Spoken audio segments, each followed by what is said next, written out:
ভুল আমরা সবাই করি। আমরা ভাবি সারাদিন না খেয়ে থাকলে ব্রেন দুর্বল হয়ে যায়, কিন্তু আধুনিক বিজ্ঞান বলছে ঠিক উল্টো কথা।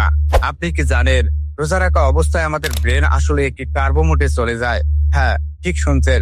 যখন পেটে খাবার থাকে না, তখন ব্রেন নিজেকে বাঁচিয়ে রাখতে নতুন নিউরন তৈরি করে, কিন্তু ভুল জীবনযাত্রার কারণে আমরা সেই সুপার পাওয়ারকে নষ্ট করে ফেলি।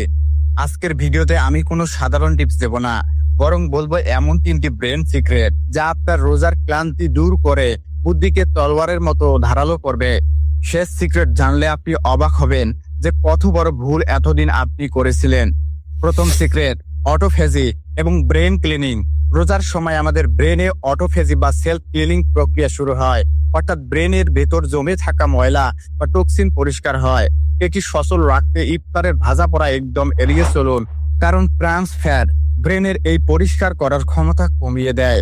ইফতারে ফল এবং খেজুরের পাশাপাশি অল্প কিছু অলিভ অয়েল যোগ করুন, কারণ আপনার ব্রেন ফ্যাট থেকে শক্তি নিতে বেশি পছন্দ করে। আপনারা কি জানেন অটোফেজি শব্দটির অর্থ কি? যারা জানেন বা আগে শুনেছেন তারা ইয়েস লেখে কমেন্ট করুন।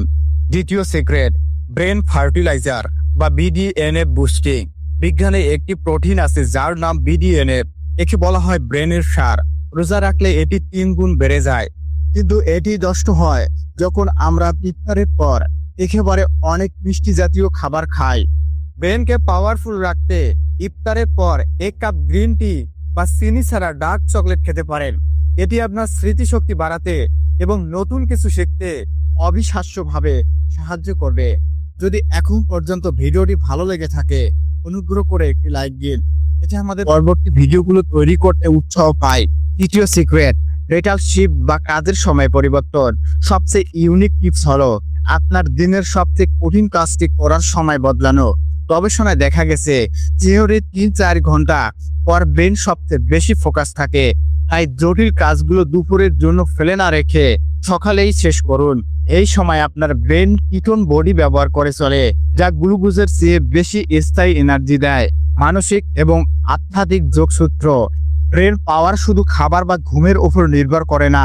রোজার মূল উদ্দেশ্য হলো আত্মসংযম। যখন আপনি আপনার রাগ বা নেতিবাচক চিন্তাকে নিয়ন্ত্রণ করেন, তখন আপনার ব্রেনের প্রিফ্রন্টাল কর্টেক্স শক্তিশালী হয়। এটি আপনাকে ধীর, স্থির এবং বুদ্ধিমান সিদ্ধান্ত নিতে সাহায্য করে।